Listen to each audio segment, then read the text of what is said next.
Mobile اور آپ کے جو بھی گیجٹ اس طرح کے ہوتے ہیں، جب وہ اندھیرے میں کمرے کی لائٹ بند ہوتی ہے اور وہ جو لائٹ سے ویوز نکلتے ہیں وہ بھی ایک بڑا ایفیکٹ ہوتا ہے جو کہ آپ کی آنکھوں کے ساتھ ساتھ آپ کے ویٹ کو بھی بڑھاتا ہے. بہت امپورٹنٹ آپ نے پوائنٹ ایک تحقیق ہے اور اس پہ ہم نے کافی دفعہ یہ بتائی ہے چیزیں. اس کے ساتھ ساتھ جو بہت زیادہ شور ہوتا ہے، تیز لاؤڈ میوزک سننے کے جو عادی ہوتے ہیں ان کا ویٹ بھی بڑھ جاتا ہے. اس سے کیمیکل ریز ہوتا ہے وہ بھی جا کے آپ کے اوپر افیکٹ کرتا ہے. یہ چیزیں آپ نے کنٹرول کرنی ہے. لیکن اس کے ساتھ ساتھ ہماری سستی، ہماری کاہلی، ہم بیٹھے ہیں ہمیں ایک رپورٹ دے دیا جائے، وہی جا کے دیکھ کر آ جائے کہ جی دودھ بھی ابل گیا ہے تو آئل بھی گرم ہو گیا ہے. یا چھوٹے بچوں کی اگر ہم بات کرتے ہیں تو آج کل دیکھیں یورک ایسڈ بھی، میں نے آپ کو ہمیشہ ساری چیزوں میں بتایا کہ یورک ایسڈ، تھائرائڈ، پی سی او ایس کا خراب ہونا یا آپ کے ہارمونل ڈسبیلنس، یا بچوں کے اندر شوگر بھی آج کل پائی جا رہی ہے، ان کے اندر بی پی بھی ہے، تو ان کی فزیکل ایکٹیویٹی کوئی بھی نہیں ہے. اگر آپ آج کل بھی دیکھیں لوگوں نے بہت سی، اگر ہم ڈی ایچ اے کی طرف جاتے ہیں، سائیکلیں لوگوں نے لے لی ہیں اور سائیکلنگ کر رہے ہیں. یہ بڑی اچھی ایکسرسائز ہے. سب سے اچھی گھر میں آپ کو ایکسرسائز بتائیں، سیڑھیاں اگر آپ کے گھر میں، ہم دن میں 2 سے 3 بار سیڑھیاں اوپر چڑھیں اور اترے. میں آپ لوگوں کو بتاؤں ریما جی 2 فلور سیڑھیاں چڑھ کے آتی ہیں. 3 فلور. میں نے ابھی تک لفٹ استعمال نہیں کی. جہاں پر آپ نے بچوں کی بات کی، میں ایڈ کرتی چلوں کہ خدا را آپ سے ریکویسٹ ہے، آپ بچوں کو کینڈیز، چاکلیٹس، ٹافیاں دیتے ہیں کھانے کے لیے، اگر آپ ان کو میٹھا ہی دینا ہے تو آپ ان کو کھجور دیجیے تاکہ وہ ان کے لیے فائدہ مند بھی ہو، ان کو شوگر بھی ملے اور اس کا نقصان نہ ہو. تو یہ بہت امپورٹنٹ چیز ہے جو میں اپنے بیٹے کے ساتھ بھی کرتی ہوں، اور آئی ریئلی وانٹ کہ جو میں خود امپلیمنٹ کرتی ہوں اپنے لیے، اپنی اولاد کے لیے، وہی آپ سب مائیں اپنے بچوں کے لیے بھی کریں. اگر میٹھا کھانا ہے تو آپ کھجور کھائیے، آپ انجیر کھائیے، بجائے کہ آپ بچوں کو ٹافیاں اور چاکلیٹس وغیرہ دیں. جی بالکل آپ ٹھیک کہہ رہی ہیں. اور دوسرا یہ کہ میں آپ سے پوچھنا چاہوں گی کہ بہت سی خواتین نے بھی پوچھا کہ ریما جی سے پوچھ کے بتائیں کہ اتنا ویٹ ان کا کم ہے، بہت سلم ہے، وہ خود کیا کرتی ہیں؟ جی میں بس توازن، ہر چیز میں توازن رکھتی ہوں، اعتدال کے ساتھ زندگی کو لے کر چلی ہوں. یہ نہیں کہ بہت کرش قسم کی میں ڈائٹ کروں، ایسا بھی بالکل نہیں، اور یہ بھی نہیں کہ بہت مرغن چیزیں لا تعداد کھاؤں. پورشن کنٹرول، کھائیں سب کچھ، اللہ کی ہر چیز جو ہے بہت ذائقے دار ہے، اور جب تک اللہ نے آپ کو اجازت دی ہے، آپ کسی بیماری میں مبتلا نہیں ہے تو ہر چیز کو کھائیے، مگر صرف پورشن کنٹرول کیجیے. تو زیادہ وقت ضائع نہیں کروں گا. اور ایکسرسائز بہت امپورٹنٹ ہے. ٹائم پر سوتی ہوں، 7 سے 8 گھنٹے کی نیند میں مسلسل لیتی ہوں، ڈیلی میری روٹین ہے. اور یہ کہ اگر بہنیں جاگ بھی رہی ہوں تو میں کہتی ہوں کہ میرا ٹائم ہو گیا، میں سونے جا رہی ہوں، چاہے فیملی ہو، گپیں ہو، کچھ بھی ہو، مگر اپنی روٹین کے ساتھ میں چلتا ہوں. یہی چیز میں اپنے بیٹے کو بھی سکھا رہی ہوں. بالکل. جی ڈاکٹر صاحب آپ کے ساتھ ساتھ عباس بھائی، بغیر کسی توقف کے لوگوں کے سوالات کے جواب. بسم اللہ الرحمن الرحیم. محترم سامعین، میں اپنی بات شروع کرنے سے پہلے ایک بات ضرور کہوں گا کہ روح کی زندگی علم ہے، اور روح کی موت جو ہے وہ جہالت ہے، اور روح کی صحت جو ہے وہ یقین ہے، اور روح کی موت جو ہے وہ شک ہے، اور روح کی پاکیزگی اپنے پالنے والے رب اللہ تعالیٰ سے رشتے کو، تعلق کو مضبوط کرنے میں ہے. اللہ تعالیٰ کے ساتھ جو ہمارا تعلق ہے اس کی روشنی کو دھیما نہ ہونے دیں، اس کے رنگ کو پھیکا نہ ہونے دیں. جب آپ اس تعلق کو مضبوط رکھیں گے، کوئی پریشانی آپ کی پریشانی نہیں رہے گی، کوئی مصیبت آپ کی مصیبت نہیں رہے گی.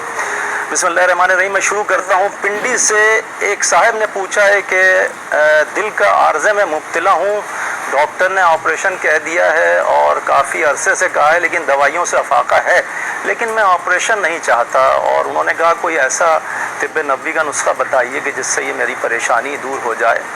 تو میرے بھائی میں آپ کی خدمت میں عرض کر رہا ہوں کہ سنبل الطیب، اس کو پاکستان میں بال چھڑ کہتے ہیں. تھوڑی سی بال چھڑ اور گلے گاؤ زبان کے پھول، 7 یا 8 گلے گاؤ زبان کے پھول، اور عمانی لیمو، یہ تینوں چیزوں کو آپ اسٹیل کے بھگونے میں 2 گلاس پانی کے ساتھ ڈالیے اور ابلنے رکھ دیجئے. اچھا ایک بات کلیئر کر دوں، بال چھڑ جب آپ اپنے گھر میں رکھیں گے تو اس کو اچھی طرح سے تھیلی میں باندھ کے اس کو رکھیے، ورنہ اس کی خوشبو سے گھر میں آپ کی بلی بہت آئے گی. اچھا اس کی خوشبو سے بلیاں آتی ہیں گھر میں، تو احتیاط کے ساتھ رکھیے. اور عمانی لیمو کیا ہوتا ہے، اور یہ عام لیمو کو نہیں ڈال سکتے اس کے اندر. عمانی لیمو کیا ہوتا ہے، آپ ایک 200 روپے کا درخت لے لیجئے، چھوٹا سا پودا لے لیجئے لیمو کا، اپنے گھر میں رکھیے. جب لیمو نکلنا شروع ہوتے ہیں وہ اس چھوٹے سے پودے پہ، چھوٹے سے درخت پہ ہی سوکھیں گے. جو درخت پہ سوکھ جائے اور سوکھنے کے بعد اس میں شیلنگز آ جائے، وہ عمانی لیمو کہلاتا ہے. اس لیمو کو لے کر جو درخت پہ سوکھا ہے اس کو کاٹ کے اس پتیلی میں ضرور ڈالیے پانی کے ساتھ, اس کو جوش دیجیے. اچھا, جب یہ جوش کھا جائے اور 1 گلاس پانی رہ جائے, اس کو چھاننے کے بعد 1 کپ میں نکال لیجیے. صبح آپ کو 1 کپ چائے یہ والی پینی ہے اور رات کو 1 کپ چائے پینی ہے. تقریباً کوئی 40 دن آپ یہ کریں گے, انشاءاللہ تعالیٰ آپ کو عارضہ قلب سے اللہ کے حبیب کے صدقے میں چھٹکارا حاصل ہو جائے گا انشاءاللہ. ایک اور سوال کا جواب دیجیے گا. ایک ہماری اسبا ہے اور ان کا بھائی ہے علی رضا, اس کے پاؤں کے اندر جو ناخون ہے وہ اس کی سکن میں چلے جاتے ہیں اور اس کی وجہ سے اس میں پس پڑ جاتی ہے, تو اس کا بھی پلیز کچھ میں بالکل بتا رہا ہوں. آپ نے بہت اچھا سوال کیا ریما, اور مجھ سے یہ سوال اور بھی لوگوں نے کیے ہیں کہ ناخنوں کے لیے ہم کیا کریں. دیکھیے, میں اس پہ ٹک لگا دوں کہ میں اس کا جواب دے رہا ہوں. اصغر صاحب نے بھی پوچھا ہے مجھے, اور ایک بلقیس صاحبہ ہیں, انہوں نے بھی پوچھا ہے کہ ناخنوں کا یہی والا پرابلم کہ گوشت میں گھس جاتے ہیں اور ٹوٹتے بھی ہیں. انہوں نے یہ بھی کہا کہ ہمارے ناخن کمزور بھی ہیں, وہ ٹوٹ بھی جاتے ہیں. اس کے لیے آپ تازہ لیمو کا رس اگر اپنے ناخنوں پہ ملیں گے, اس سے یہ پرابلم حل ہو جائے گی. دوسرا نسخہ بتا رہا ہوں, لیمو کا رس نکالیں, اس میں لال والا نمک مکس کریں اور 20 منٹ تک اپنے ناخنوں کو اس میں ڈیپ کر کے رکھیں. آپ کو پتہ ہے اس سے ہی پرابلم دور ہو جاتی ہے, گوشت میں ناخن نہیں گھستے. 20 منٹ, کم سے کم 20 منٹ تازہ لیمو کا رس اور اس میں لاہوری نمک لال والا, جس کو پہاڑی نمک بھی کہتے ہیں, اس میں مکس کرنے کے بعد اپنے یہ 10 کے 10 ناخنوں کو ڈالیے ایک ٹائم میں, اور اس کو اس میں ڈالنے کے بعد آپ دیکھیں گے کہ ناخن مضبوط ہو جائیں گے اور گوشت سے جو چپکے ہوئے ہیں وہ اس کو چھوڑ دیں گے. پیر کے ناخنوں کو اس طرح 20 منٹ ڈالیے. پیر کے ناخن زیادہ تر گھستے ہیں, خواتین اور جینٹس میں یہ پرابلم بہت ہے, گوشت میں گھس جاتے ہیں. وہ گوشت کے حصے کو چھوڑ دیں گے اور اپنی اصلی حالت میں وہ آ جائیں گے. ایک ٹپ اور بتا رہا ہوں, اس کے علاوہ تیسری ٹپ بھی اس کے لیے, جو کھیرے کے چھلکے ہوتے ہیں نا, کھیرا جو ہم کھاتے ہیں سیلیڈ میں ڈال کے, کھیرے کے چھلکوں کو کاٹیے اور کاٹنے کے بعد اس کو ناخن کے اوپر ایسے رکھ کے کسی ٹیپ سے, کاغذ کا ٹیپ آتا ہے نا, اس سے چپکا دیجیے, تب بھی آپ کا یہ مسئلہ حل ہو جائے گا انشاءاللہ. چلیں علی رضا, دیکھیں آپ کو 3 ٹپس بتا دی ہم نے, اب آپ نے عمل کرنا ہے. اچھا, ایک چیز بتا رہا ہوں, کانسٹیپیشنس کے لیے مجھے بہت سارے لوگوں نے پوچھا, بہت لوگ پوچھ رہے ہیں کہ آغا صاحب اس کا حل بتائیے. میں آپ کو بتاتا ہوں, یہ جو براؤن شوگر ہوتی ہے نا, یہ جو براؤن شوگر ہے, آپ کو نہیں پتا کہ اس میں اس مسئلے کا حل بہت اچھا ہے. براؤن شوگر کو استعمال کیجئے چائے میں, اپنے جتنی بھی میٹھی ڈشز بنائیں آپ اس میں استعمال کریں, آپ یقین جانیں اس میں اس کا حل ہے. اچھا, پھر اس کے علاوہ کیا کھانا چاہیے آپ کو؟ زیادہ دالیں استعمال کرنا چاہیے. اس بغول کی بھوسی اور یہ جو گندم کی بھوسی ہوتی ہے یہ بھی آٹے میں مکس کر کے کھائیے, اور جو کا آٹے کی روٹی کھائیے تو بہت ہی اچھا. جو کے آٹے کی روٹی کھانے والے کو یہ بیماری کبھی بھی نہیں آتی ہے.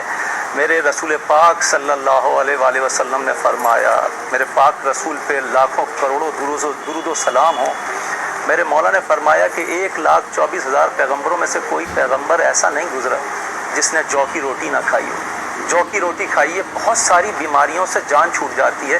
جو کی روٹی ایک سب سے بڑا یہ کام کرتی ہے کہ آپ کے معدے میں جتنی بیماریاں ہیں ان کو سب کو نکال کے باہر پھینک دیتی ہے. معدہ جو ہے بیماریوں کی جڑ ہے, معدہ جو ہے بیماریوں کی گھر ہے. جو کی روٹی کھائیے, جو لوگ بیمار ہیں وہ زیادہ کھائیں. اگر عام حالات میں تھوڑی مہنگی ہوتی ہے, سب کو اگر آپ نہیں کھلا سکتے تو جو آپ کے گھر میں بیمار ہے اس کو ضرور جو کی روٹی کھلائیے. اور چکی کا آٹا, لال چکی کا آٹا, لال چکی کا آٹا بھی بہت فائدہ مند ہے, لیکن جو کی روٹی اہل بیت نے فرمایا کہ جس طرح عام لوگوں پر ہم فضیلت رکھتے ہیں, اسی طرح جو کی روٹی تمام غذاؤں پر فضیلت رکھتی ہے. اتنی زیادہ فضیلت ہے جو کی روٹی کی. گاجر کھائیے, جو کانسٹیپیشنز کے مریض ہیں گاجر خوب کھائیے, گوبھی خوب کھائیے, تازہ پھل کھائیے, کشمش کھائیے, اخروٹ کھائیے, بادام کھائیے, گیلی انجیر کھائیے. انجیر جو ہے گیلی کھائیے. انجیر کو دودھ کے ساتھ ملا کے کھائیں گے تو بھی آپ کا یہ مسئلہ حل ہوگا. یہ بہت سارے لوگوں نے مجھ سے روزانہ پوچھتے ہیں, اور جب سارے سوالات آپ کے جمع ہو جاتے ہیں میں اس کا ایک جامع جواب دے دیتا ہوں یہاں پر بعض میں ایک چیز ایڈ کر دیجئے گا, کیونکہ دودھ اور انجیر جب لوگ مل کر کھاتے ہیں تو وہ بہت ذائقے دار بھی لگتی ہے. تو کوانٹٹی کتنی ہونی چاہیے اور کتنی تعداد میں کھانی چاہیے؟ دیکھیے 3 سے 4 ہوں, بس 3 سے 4 ہوں. اگر آپ روز کھا رہے ہیں تو 3 سے 4. اگر آپ ایک دن کے وقفے سے کھا رہے ہیں آپ 6, 7, 8 بھی کھا سکتے ہیں, لیکن ایک دن کا وقفہ لازمی ہے.